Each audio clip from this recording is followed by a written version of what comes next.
बोलो रामचंद्र भगवान की जय।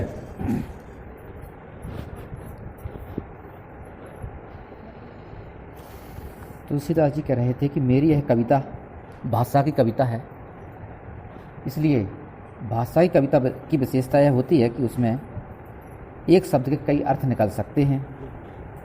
इसलिए और दूसरी बात कह रहे थे कि मेरे पास कविता के लिखने के लिए जो गुण होते हैं उनमें से मेरे पास एक भी गुण नहीं है, लेकिन फिर भी मुझे भरोसा है कि इसमें एक ऐसा गुण अवश्य है जिस गुण की वजह से सभी सज्जन लोग मेरी इस कविता को निश्चित ही सुनेंगे।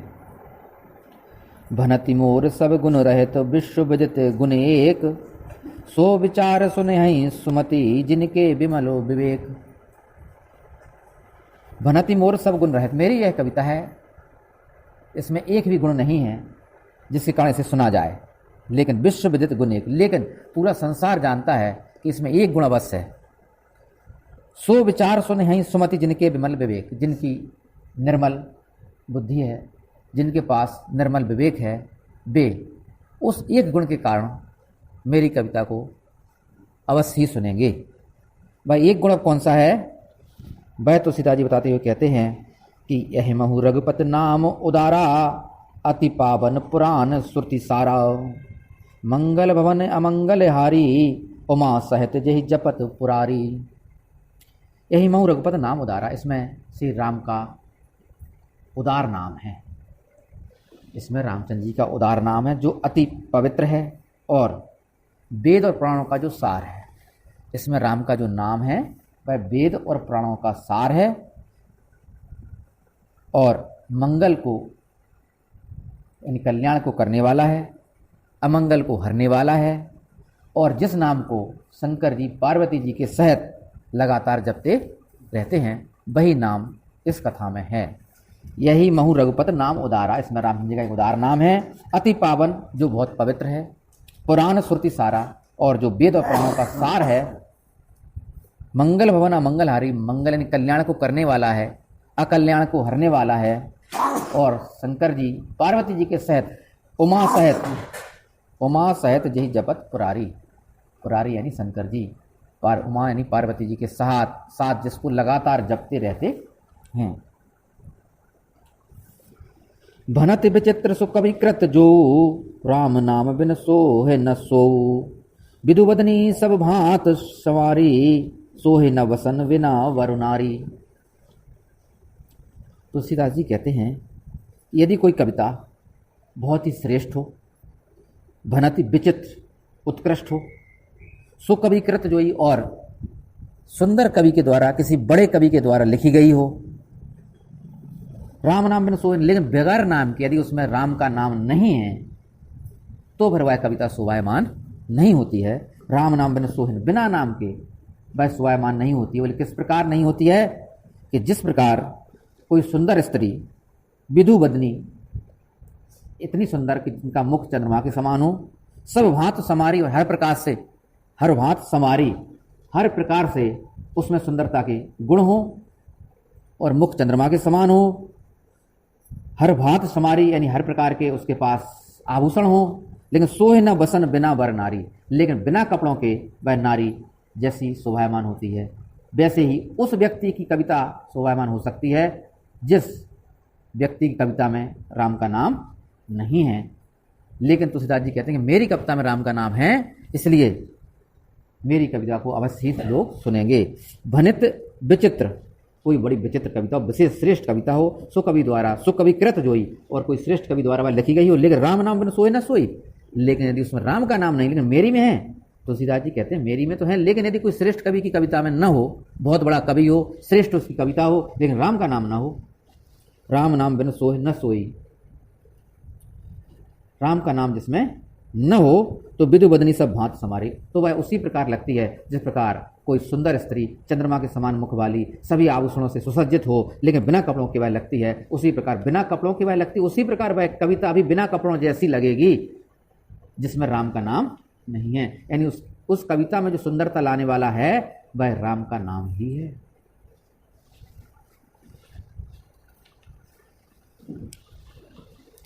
एक बात और है, और जो कविता है वो दुर्भावना से भी न लिखी गई हुई। तुलसीदास जी ने जो अपनी कविता लिखी है, जो रामायण लिखी है, वहाँ कोई किसी प्रकार की कोई दुर्भावना का वो नीचे दिखाने की कोई बात नहीं है। केवल एक ही शर्त नहीं है कि राम का नाम होना चाहिए अकेला। जो राम की कथा के ऊपर तुलसीदास जी ने रामायण लिखी है, ऐसे ही पूरी की पूरी राम की कथा के ऊपर केशवदास ने भाई रामचंद्र का लिखी है। केशवदास जी की रामचंद्रिका जो है, पूरी जैसी कथा रामचरितमानस में है, वैसी कथा केशवदास जी की रामचंद्रिका में है, लेकिन वो कविता इतनी प्रसिद्ध नहीं हो पाई। बाकी कारण हैं दो। एक तो वो कविता उन्हें बहुत ज़्यादा कठिन शब्दों में लिखी, शब्द बहुत कठिन है। तुलसीदास जी के शब्द बड़े सरल हैं। उनने अपनी विद्वता बताने के चक्कर में कि हम कोई तुलसीदास जी से कम थोड़ी हैं, वह चक्कर में उनने रामचंद्र का जो लिखी है बड़े कठिन शब्दों में है, समझना बहुत कठिन है। और दूसरी बात, दुर्भावना से लिखी गई थी। तुलसीदास जी को नीचा दिखाने के लाने उनने जो लिखी थी रामचंद्र का। लेकिन जो कवि है, जो ज़्यादा पे देख के कहते कि नहीं वाकई में केशवदास जी की रामचंद्र का बहुत ज़्यादा उच्च लेवल की है, कछु व्यक्ति इनको समझ में आया है तो उच्च लेवल की, लेकिन वही पॉइंट जो पॉजिटिव होता है वो निगेटिव होगा, तो कछु लोगों की समझ में आया है।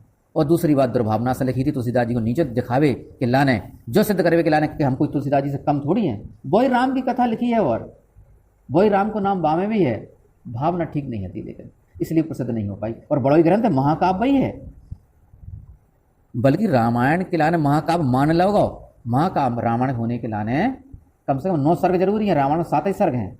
महाकाव्य की श्रेणी में नहीं आता रामचरितमानस, फिर भी मान्यता है रामचरितमानस को महाकाव्य की, और केशवदास की रामचंद्र का के लाने महाकाव्य की मान्यता है, लेकिन फिर भी उतनी प्रसिद्ध नहीं हो पाई। तुलसीदास जी की रामायण है, कहा कि राम को नाम है और दुर्भावना से नहीं लिखी गई।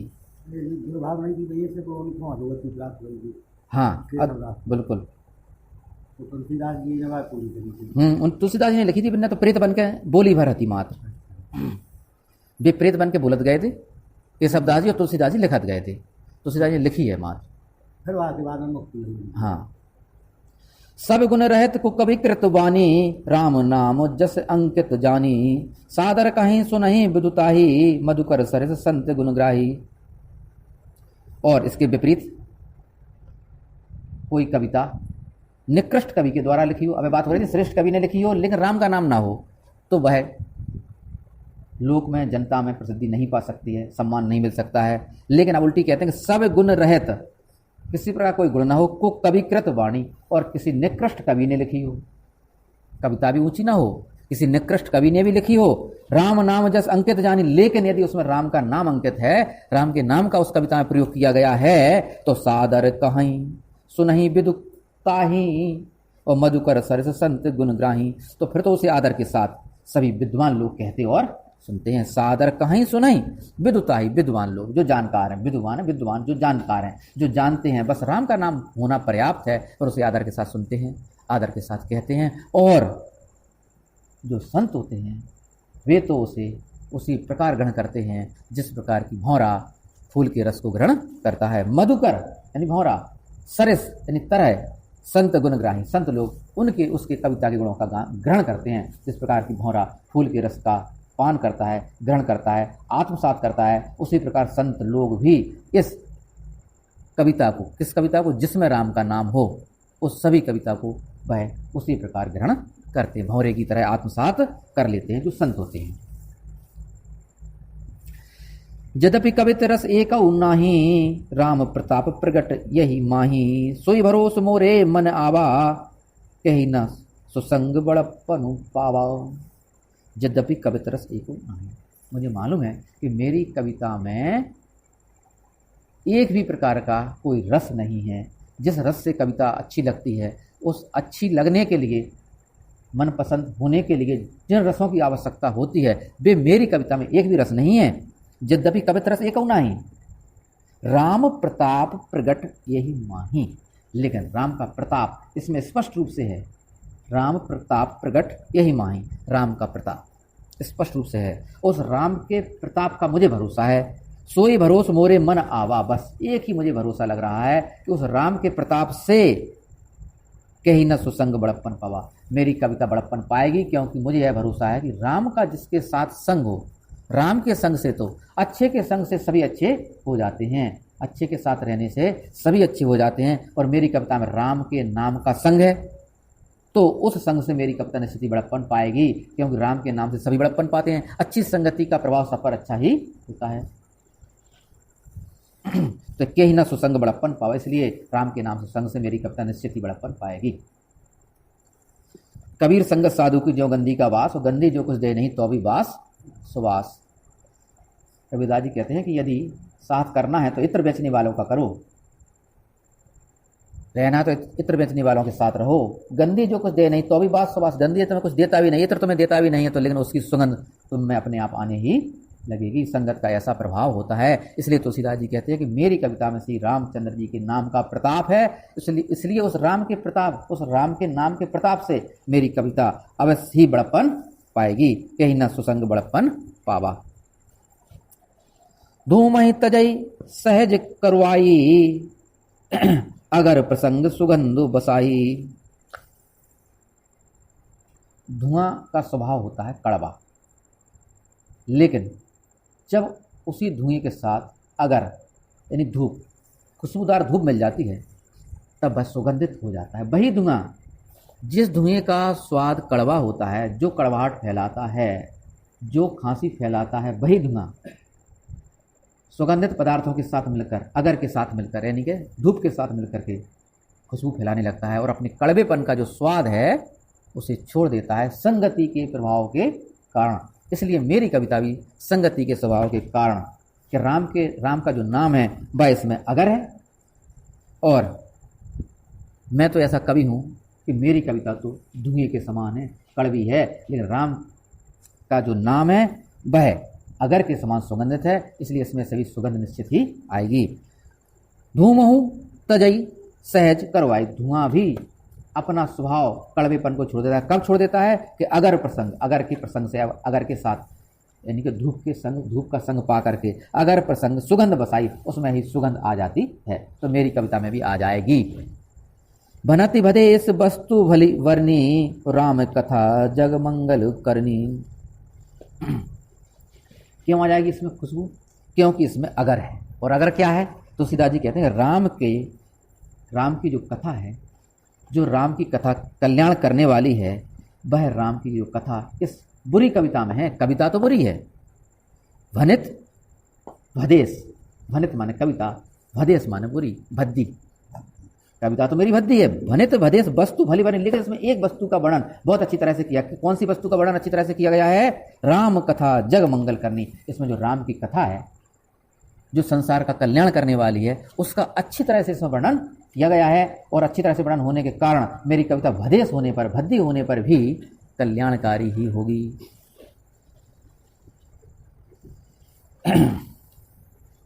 मंगल करन कलिमल हरन तुलसी कथा रघुनाथ की, गति कूर कविता सरित की, ज्यों सरित पावन पाथ की। प्रभु सुजस संगति भनित भली, हो यहीं सुजस मनुभावनी, भव अंग भूत मसान की, सुमिरत सुहावन पावनी। इस प्रकार हो जाएगी। तुलसीदास जी कहते हैं मंगल करनी कलिमल हरनी। मेरी जो कविता है यह राम के प्रताप के कारण, राम के प्रताप के कारण कल्याण को करने वाली है। मंगल करनी, कल्याण को करने वाली है। कलिमल हरणी, और कलयुग के पापों का हरण करने वाली है। कलिमल हरणी, कल माने कलयुग, मल माने पापों का, कलयुग के पापों का हरण करने वाली है। तुलसी कथा रघुनाथ की। तुलसीदास जी कहते हैं यह रघुनाथ की जो कथा है वह कलयुग के पापों को हर लेती है और व्यक्तियों का कल्याण कर देती है। गति कूर कविता सरित की, ज्यों सरित पावन पाथ की। लेकिन इसमें एक कमी है। यह कविता की चाल उसी प्रकार टेढ़ी है जिस प्रकार पवित्र गंगा की चाल भी टेढ़ी है। धार तेज गति, गंगा की धार पर टेढ़ी काय का था, काय के बाकी धार तेज गति में जा, तेज गति होने के कारण उसकी बात टेढ़ी हो रहा था। पर गंगा है काय के बाद में जो धारा तेज होने के कारण उठापटक है, वह उठापटक के कारण बात टेढ़ी चाल हो रहा था। गंगा क्यों टेढ़ी चलती हो? दुष्टों को शुभ कर देती हो। तो गंगा के लिए लिखिए कि टेढ़ी तो चलती हो लेकिन दुष्टों को शिव कर देती हो। तो वे कह रहे हैं कि गति क्रूर कविता सरित की। मेरी इस कविता रूपी जो नदी है उसकी गति बहुत क्रूर माने टेढ़ी है। ज्यों सरित पावन पाथ, जिस प्रकार की पवित्र नदी गंगा की चाल टेढ़ी होती है, उसी प्रकार मेरी कविता की चाल भी गंगा की तरह ही, पवित्र गंगा की तरह ही टेढ़ी है। ब्याज स्तुति अलंकार है। ब्याज स्तुति अलंकार का मतलब होता है कि जहाँ जो है वाकई में बढ़ाई करी जा रही हो और देखने में लगे तो बुराई हो रही, बाय कहते हैं ब्याज स्तुति। ब्याज निंदा अलंकार माने कहा है कि जब वाकई में निंदा करी जा रही हो तो सुनने में लगे बढ़ाई हो रही और हो रही हो निंदा, वहाँ ब्याज निंदा अलंकार हो। लेकिन यहाँ ब्याज स्तुति अलंकार है। ब्याज स्तुति अलंकार की विशेषता है कि देखने में लगे कि निंदा हो रही, शब्दन से लगे कि निंदा हो रही। गंगा क्यों टेढ़ी चलती हो, लग रही नहीं निंदा सी। गंगा क्यों टेढ़ी चलती हो, दुष्टों को शिव कर देती हो। लेकिन बढ़ाई तो है कि दुष्टों को शिव कर देती हो। लेकिन गंगा क्यों टेढ़ी चलती, इतनी लाइन में कौन सा अलंकार है? ब्याज स्तुति अलंकार है। और वही है ब्याज स्तुति अलंकार यहाँ है। कहा गतिकूर माने टेढ़ी। कविता सरित की, मेरी कविता रूपी नदी की गति बहुत टेढ़ी है ब्याज स्तुति टेढ़ी है, लग रही निंदा सी। कि फिर देखो कि ज्यों सरित पावन पात की, सरित पावन, पावन पवित्र सरिता कौन सी है? पवित्र नदी है गंगा। ज्यों सरित पावन पात की, जिस प्रकार पवित्र नदी गंगा, पात मान पथ नहीं रास्ता, जिस प्रकार गंगा नदी का रास्ता टेढ़ा मेढ़ा होता है, उसी प्रकार मेरी कविता रूपी नदी का रास्ता भी टेढ़ा मेढ़ा है। देख रहे विशेषता तुलसीदास जी की ब्याज स्तुति अलंकार, कैसे कैसे अलंकार उनको प्रयोग करो, पकड़ने की बात है। प्रभु सुजस संगति भनित भली, हो यहीं सुजन मन भावनी। प्रभु सुजस, प्रभु के यश से की संगति से मेरी जो कविता है वह मन को भाने वाली हो जाएगी। प्रभु सुजस संगति, प्रभु के यश की संगति से, भनित माने कविता, भली हो ही अच्छी हो जाएगी। सुजस मन भावनी, सुजस मन को भाने वाली और यश को देने वाली हो जाएगी। किस प्रकार बोली? बुरी है जब कविता, फिर मन को भाने वाली कैसे हो जाएगी? बोली जो चीज़ बुरी है तो बुरी है। आम व्यक्ति की सोच तो है कि जो बुरी है तो बुरी है और अच्छी है तो अच्छी है। जो चीज़ बुरी है तो बुरी हो सकता, अच्छी बुरी चीज़ अच्छी कैसे हो सकता? जब कविता बुरी है तो अच्छी कैसे हो सकता? तो सीता जी कह रहे हैं हमारी कविता बुरी है लेकिन अच्छी हो जाए। तो उदाहरण दे रहा है कैसे? अगर जनता को जो लगा बुरी चीज़ तो बुरी होती है, अच्छी कैसे हो सकता? तो उदाहरण दे रहा है, बोले कैसे है? बोले शमशान की जो राख हो, मरघटा की राख बढ़िया शुभ है। मरघटा की राख दूर से न गलत व्यक्ति, और कहूँ वही राख शंकर जी लगा लें तो, और लगाता ही है, फिर तो बड़ी सुहावनी हो जाती वही राख, है तो अशुभ।